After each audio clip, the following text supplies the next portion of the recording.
नमस्कार मित्रों, आप सभी को दीपावली और भैया दूज की हार्दिक शुभकामनाएँ। अभी छठ पर्व भी आने वाला है, उसके लिए भी अग्रिम सभी को शुभकामनाएँ हमारी पूरे के पूरे चैनल परिवार की तरफ से।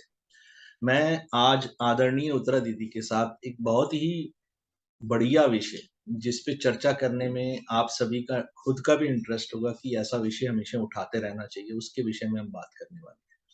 उस विषय के बारे में जानकारी देने के लिए मैं आदरणीय उत्तरा दीदी को आमंत्रित कर रहा हूँ। नमस्कार दीदी, आपका नमस्कार स्वागत है। गूगल जी। नमस्कार। ये विषय हमारे लिए और आपके लिए नया नहीं है, लेकिन ये ज्वलंत समस्या एक आ गई है। इसीलिए हम इस विषय को लेकर बार बार इसके ऊपर वीडियोस बनाते रहते हैं और आप लोगों के लिए कोशिश करते हैं कि कुछ नियम और ये हैं, जब आप कुंडली मिलान करें तो उनको देखें, क्योंकि आजकल परिवेश भी बदल गया है और समस्या ये अधिक आ गई है कि शादियां होती हैं और टूटती हैं। तो इसी संबंध में एक से अधिक विवाह के योग किस प्रकार बनते हैं, ऐसे नियम हमारे शास्त्रों में बहुत लिखे गए हैं, ये नए नहीं है। प्राचीन काल में तो हमारे यहाँ जो पुरुष है वो एक से अधिक विवाह करते ही थे। हाँ, स्त्रियां नहीं करती थी, लेकिन पुरुषों की यहाँ परंपरा थी। और धीरे धीरे फिर ये जब हिंदू कोड बिल आया है भारतवर्ष में स्वाधीनता के बाद, तो भारतीयों के लिए एक बार में एक ही पत्नी रखने की प्रथा प्रचलित हुई है। इस बारे में और भी कुछ भी वो अपवाद भी हैं जिनके बारे में हम चर्चा नहीं करेंगे, लेकिन हमारा जो विषय है कि एक से अधिक विवाह के योग कुंडली में किस प्रकार बनते हैं और वो फलीभूत भी होते हैं या नहीं, इस विषय पर हम चर्चा करेंगे। इसके लिए जैसा मैंने बताया, हमारे शास्त्रों में बहुत योग कहे गए हैं, लेकिन कुछ नियम जो है सटीक कृष्णमूर्ति जी ने अपने रिसर्च के आधार पर बताए हैं, वो मैं आपको आज बताना चाहूंगी। इसमें सबसे पहले तो ये है कि बुध ग्रह को जो है बहुकारक ग्रह माना गया है। बहुकारक का अर्थ है कि एक से अधिक संख्या बल देने वाला। संतान होती है तो एक से अधिक, कई बार आपने जुड़वा बच्चे देखे होंगे, उनमें भी बुध का इंपॉर्टेंट रोल रहता है। जुड़वा बच्चों में एक से अधिक व्यापार यदि करना है तो भी बुध का रोल आता है। इसी प्रकार एक से अधिक यदि विवाह के योग होते हैं तो भी बुध कहीं ना कहीं वहां पर उपस्थित रहता ही है। बुध की अनुपस्थिति में वो हो नहीं पाता है। तो इसको हम देख लें कि सप्तम भाव का सबलॉर्ड, क्योंकि कृष्णमूर्ति जी सबलॉर्ड पर बहुत जोर देते हैं, तो वहां का सबलॉर्ड जो है वो बुध हो। सबसे पहला नियम उनका ये है।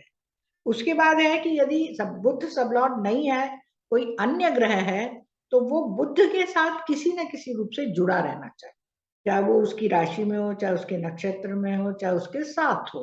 ये तीनों चारों नियम है, या चाहे वो बुध उसको देख रहा। इसके अलावा उस जो है द्विस्वभावक राशि में वो ग्रह होना चाहिए। अब द्विस्वभावक राशियां आप सब लोग जानते हैं, मिथुन, कन्या, धनु और मीन। ये चारों राशियां जो हैं द्विस्वभावक राशियां हैं, अर्थात एक से अधिक स्वभाव प्रदान करने वाली। ऐसी राशियों में स्थित होता है ग्रह, वहां का स्वामी भी और वहां का या फिर वहां का उपस्वामी भी उपस्थित हो, तो वो हमारे लिए द्विविवाह का योग बनाते हैं अपने जीवन में। या फिर कई बार ऐसा होता है कि शादी नहीं होती है, बातचीत होकर छूट जाती है और फिर किसी एक से शादी होती है। कई जगह बातचीत चलती रहती है, मतलब ऐसी नहीं कि बस प्रस्ताव आए और चले गए, फाइनल स्टेज तक पहुंचती है बातचीत, लगता है कि शादी हो जाएगी और फिर छूट जाना छूटना माना जाता है। इसके बाद अगर सप्तम भाव का स्वामी या सप्तम भाव का सबलॉर्ड किसी द्विस्वभावक राशि में या ऐसे ग्रह में है, नक्षत्र में है, जो खुद द्विस्वभावक राशि में बैठा, केवल राशि स्वामी ही नहीं, मां उसका नक्षत्र, वो जिस नक्षत्र में बैठा है उस नक्षत्र का स्वामी भी यदि द्विस्वभावक राशि में हो, तब भी एक से अधिक विवाह होने के योग बने रहते हैं। या फिर कभी कभी ऐसा होता है कि छठे भाव के जो उपस्वामी होते हैं वो कारक ग्रहों से जुड़ता है, उसके चलते वैवाहिक जीवन में जो है व्यवधान आता है, छठा और 12वां भाव, और उसके कारण एक विवाह टूटता है और दूसरा विवाह होता है। ये है। फिर एक चीज और जो हमने रिसर्च के द्वारा प्राप्त करी है कि सप्तम भाव पर यदि कर्क, वृश्चिक और मीन राशियां, इन तीनों राशियों में बुध का नक्षत्र होता है 16 डिग्री 40 मिनट से लेकर 30 डिग्री तक। तो वहां का जो कस्प होता है, वहां का जो अंश है भाव का, वो 16 डिग्री 40 मिनट के बाद का हो, तो भी बुध का वहां नक्षत्र होने से उसका प्रभाव पड़ता है। और वहां पर यदि नेपच्यून या हर्षक यूरेनस यदि वहां बैठे हों और कोई शुभ ग्रह उनको नहीं देख रहा हो, कुंडली का शुभ ग्रह, तो विवाह होने के तुरंत बाद टूट जाता है, ये पक्की बात है ना। और अलगाव है पूर्णतया। अगर कोई शुभ ग्रह देखता है तो वो बचने की फिर भी संभावना रहती है वैवाहिक जीवन। कभी कभी तो जीवन साथी की मृत्यु हो जाती है जिसके कारण दूसरा विवाह करना पड़ता है या होता है। तो जीवन साथी की मृत्यु के लिए फिर हम ये देख सकते हैं कि भाई सप्तम भाव से मार्केश ऑपरेट हो रहे हैं क्या, अर्थात 8वां भाव, 6ठा भाव और लग्न भाव जातक। तो ये भाव यदि सिग्निफिकेटर्स ऑपरेट होते हैं तो जीवन साथी की मृत्यु हो जाती है और फिर उसके बाद वो दूसरा विवाह कर लेता है या कर लेती है। एक आध चीजें और बताई गई हैं कुंडली के लिए कि यदि जीवन साथी जातक स्वयं घर छोड़कर जाता है, दोनों स्थितियां होती हैं कि या तो जातक को छोड़ के जाता है या उसका लाइफ पार्टनर। तो जातक स्वयं घर छोड़कर जाता है तो लग्न भाव, 6ठा भाव और 10वां भाव, इन भावों के सूचक ग्रह ऑपरेट होते हैं और साथ में तीसरा और 12वां भाव, क्योंकि तीसरा और 12वां उसकी यात्रा बताते हैं, घर स्थान परिवर्तन, घर परिवर्तन बताते हैं। और यदि जीवन साथी घर छोड़ता है तो 6ठा भाव जब ऑपरेट होता है तो 9वां भाव और ऑपरेट हो जाता है, अर्थात वो जाता है। इस तरह से हम इसको देख सकते हैं। और दूसरा विवाह कब होगा या होगा भी कि नहीं होगा, इसके लिए हमारे शास्त्रों में कृष्णमूर्ति जी ने खुद पहले तो ये लिखा था कि सेकेंड हाउस का सबलॉर्ड हम देख लें, क्योंकि उस समय सेकेंड हाउस से देखा जाता था दूसरा विवाह। अब वर्तमान समय में मैं देख रही हूँ लगभग बस 10-20 साल से 20 साल से कि 9वें भाव का सबलॉर्ड जो है वो लिया जाता है। वहां का सबलॉर्ड देखकर ये प्रॉमिस देखा जाता है कि सेकेंड मैरिज होगी या नहीं। इसी प्रकार सेकेंड मैरिज के बाद आजकल तो थर्ड मैरिज, फोर्थ मैरिज भी होती है कईयों की, हालांकि कम होती हैं। तो थर्ड मैरिज के लिए हम 9वें भाव से भी तीसरा भाव अर्थात 11वें भाव का सबलॉर्ड देख सकते हैं।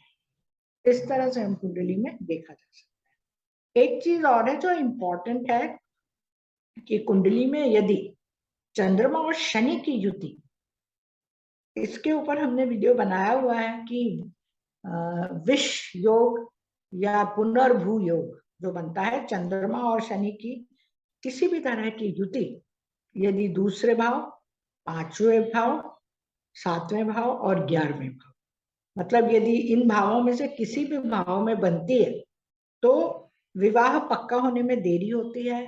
कई बार विवाह पक्का होकर छूट जाता है और फिर पुनः विवाह होता है, इसे पुनर्भू योग कहते हैं। लेकिन शादी पक्की होकर छूट जाती है, ये है चंद्र शनि का नेचर। विशेष रूप से यदि लग्न सप्तम में अलग है, 7वें आमने सामने भी बैठे हुए हैं या युति भी बना रहे हैं, दृष्टि संबंध है, मतलब दोनों का दृष्टि संबंध एक दूसरे पर होना चाहिए। लग्न पे हो, सप्तम में हो, पंचम में हो, एकादश में हो, अगर सेकेंड हाउस में है तो अष्टम भाव में होना चाहिए। इस तरह से ऐसा नहीं है कि केवल शनि की दृष्टि चंद्रमा पर हो, चंद्रमा की दृष्टि भी शनि पर होनी चाहिए, तभी वो योग पूर्ण माना जाता है। तो इस तरह से देरी करता है, लेकिन इससे ये साबित नहीं होता है कि फिर विवाह वापस टूटेगा। जितनी देरी होनी होती है वो पहले ही हो चुकी है। इस तरह से हम कह सकते हैं कि बार बार अंत में अच्छा फल मिल जाता है अगर कुंडली में अन्य अच्छे योग बने रहते हैं। अब इसके बाद विच्छेदात्मक ग्रह कुंडली में 6ठे भाव का, 12वें भाव का स्वामी यदि लग्न सप्तम में होते हैं और आपस में एक दूसरे के दृष्टि संबंध बनाते हैं, उन्हीं ग्रहों की दशा भी चल रही होती है, चाहे वो कोई से भी ग्रह हो, तो भी आपका विवाह विच्छेद हो जाता है। लेकिन उसके बाद आपका विवाह होना अत्यंत कठिन है, क्योंकि जब तक उन ग्रहों की दशा चलेगी आपका विवाह संभव नहीं है। 11वां भाव ऑपरेट होना चाहिए, 7वां भाव ऑपरेट होना चाहिए और सेकेंड हाउस। अगर आप प्रेम कर रहे हैं, प्रेम विवाह कर रहे हैं, तो 5वां भाव और ऑपरेट होना चाहिए। तो ये हमने कुछ खास खास नियम थे जो संक्षेप में बताए, जो हमें एक से अधिक विवाह योग के लिए हम देख सकते हैं। अब हम देख लेते हैं, एक उदाहरण ले लेते हैं, छोटा सा है। एक कुंडली है जिसके एक से अधिक विवाह हुए हैं, 2 विवाह किए हैं, लेकिन वो सेकंड मैरिज के बाद भी सुखी नहीं है। लड़का है, लड़के में कोई कमी नहीं है। अब उनकी उम्र भी 52 साल के करीब की हो गई है। इन्होंने पहली मैरिज जो की थी 26 मार्च 1970, 8-10 नई दिल्ली, ये इनका जन्म है। ये कुंडली है इनकी, मेष लग्न की कुंडली है। मंगल और शनि लग्न पर है। चंद्रमा और गुरु 7th हाउस में है। अपन तो चंद्र गुरु का योग बहुत अच्छा मानते हैं, गज केसरी योग है। उधर शनि भी जो है वो भी दशमेश और लाभेश है।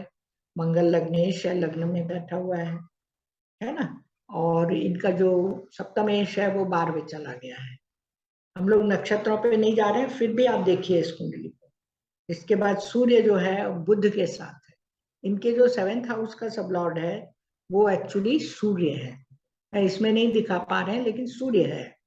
और सूर्य जो है वो बुध के साथ युति कर रहा है, नंबर 1। नंबर 2 जो है वो मीन राशि अर्थात जल तत्व की राशि में। और एक और चीज हम देखें तो जो है इनका 12वां भाव ऑपरेट होता है बहुत ज्यादा। अभी भी बुध की महादशा चल रही है, इनका 12वां भाव ऑपरेट हो रहा है। और तीसरा और छठा भाव का स्वामी है बुध, और 12वें भाव में चला गया।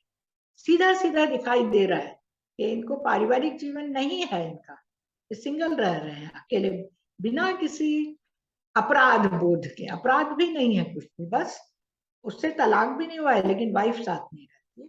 वो कहीं और रहती है, ये कहीं और रहते हैं, और अब मिलना जुलना भी इनका बंद है। और पहली वाइफ से पहले ही इनका छुटकारा काफी, वो शनि की महादशा में हो चुका, उससे उनका तलाक हुआ है। लेकिन सेकेंड मैरिज में उन्होंने डाइवोर्स भी नहीं लिया है, क्योंकि वो फॉरेनर थे। इस तरह से हम देख सकते हैं कि देखिए क्या क्या परिणाम होते हैं। बाकी कैरियर वाइज इनको कोई प्रॉब्लम नहीं है, मनी वाइज कोई प्रॉब्लम नहीं है। आज की डेट में भी अभी ये विदेश में ही रह रहे हैं। तो इस तरह से हम कह सकते हैं कि मतलब कि स्पष्ट रूप से नजर आ जाता है। हालांकि देखिए यूरेनस भी नहीं है, तुला राशि है वहां पर, इसे दिखने में ये बच्चा बहुत जिद्दी लगता है, लेकिन इसके जो दोनों ग्रह हैं शनि और मंगल, ये शनि जो है लग्न पे बैलेंस बना के रख रहा है, नीच का भी है शनि, उसको कूल भी रखता है। और मंगल, ये दोनों शुक्र के नक्षत्र में है, दोनों उसको शांत बना के रखते हैं। लेकिन शुक्र जो है इनका 12वें और उच्च का शुक्र है, सोचिए उच्च का शुक्र है, सप्तमेश उच्च का है, धनेश सप्तमेश, फिर भी पारिवारिक जीवन नहीं है इनका। एक बच्ची है वो इनके साथ है, वो भी अब बड़ी हो गई है, कहीं बाहर बाहर पढ़ती है, तो वो भी साथ नहीं रहती। वो भी इन्होंने अपनी पहली वाइफ से कोर्ट केस वगैरह करके किसी तरह से बच्ची को ले लिया था कि नहीं बच्ची हमारे साथ रहेगी, दादा दादी ने ले लिया, इसलिए वो रह गई। और जो उसकी मदर थी वो रखना नहीं चाहती थी। दोनों बातें समझ लीजिए, कई लोग नहीं रखना चाहते। तो इस तरह से इनको, बच्ची भी अब तो मेरा ख्याल है 23-24 साल की हो गई, 98 बॉर्न बच्चे हैं। इस तरह से इनका पारिवारिक जीवन जो है अस्थिर है, ये अकेले हैं आज की डेट में। इनके जीवन में कोई जीवन साथी नहीं है। अभी तो मुझे लग भी नहीं रहा है कि इनकी शादी होने की कोई गुंजाइश है, क्योंकि मैं इनके पेरेंट्स के टच में हूँ। अभी नहीं लगता है कि कोई शादी होगी। तो इस तरह से हमने, ये कुंडली में बहुत ज्यादा योग बने हुए थे, इसीलिए मैंने इस कुंडली को लिया है। आप लोगों के आसपास बहुत कुंडलियां आती होंगी, हमारे पास तो रोज ऐसी कुंडलियां आती हैं। कईयों की पहले शादी नहीं हो पाती है, शादी होने में रुकावट आती है, जैसे जैसे शादी हो जाती है तो फिर वो पति पत्नी में आपस में बनती नहीं है। और आजकल वर्तमान समय में ये हमारे यहाँ सामाजिक समस्या की तरह रूप लेता जा रहा है। एडजस्टमेंट बिल्कुल नहीं करना, उसके कारण भी बहुत ज्यादा अलगाव जो है वो हो रहे हैं। तो हमें जो हमारा सामाजिक परिवेश बदल रहा है उसको भी हमें ध्यान में रखना पड़ेगा, और हमारे जो ज्योतिष के योग बने हुए हैं उनके ऊपर भी विचार करते हुए ध्यान रखना पड़ेगा, तभी हम सही निर्णय पर पहुंच सकेंगे। हमेशा की तरह एक बहुत ही बढ़िया, एक पूरी तरह से सब्जेक्ट को कवर करने वाला आज विषय आपने दोबारा से लिया है। आपका दीदी वैसे भी एक्सप्लेनेशन इतना अच्छा है कि कोई छोटी-मोटी भी ज्योतिष की जानकारी रखता हो, वो भी बातों को बहुत अच्छे से समझ सकता है। इतने अच्छे से आप एक-एक स्टेप वाइज़ चीज़ों को समझाते चले जाते हैं, आसानी से किसी के भी समझ में आ जाए। बहुत ही अच्छा वीडियो, बहुत ही बढ़िया वीडियो, पूरी जानकारी के साथ, एकदम से कंप्लीट जिसे कहते हैं जानकारी देने वाला वीडियो है। फिर से हृदय से धन्यवाद, आभार। और आदरणीय उत्तरा दीदी शिक्षा एवं कंसल्टेंसी दोनों सर्विसेज़ देती हैं। आपको इनमें से कोई भी सर्विस के बारे में उनसे बात करनी है, आप डायरेक्टली अप्रोच कर सकते हैं। इसी के साथ आज के लिए बस इतना ही। नमस्कार, धन्यवाद। नमस्कार।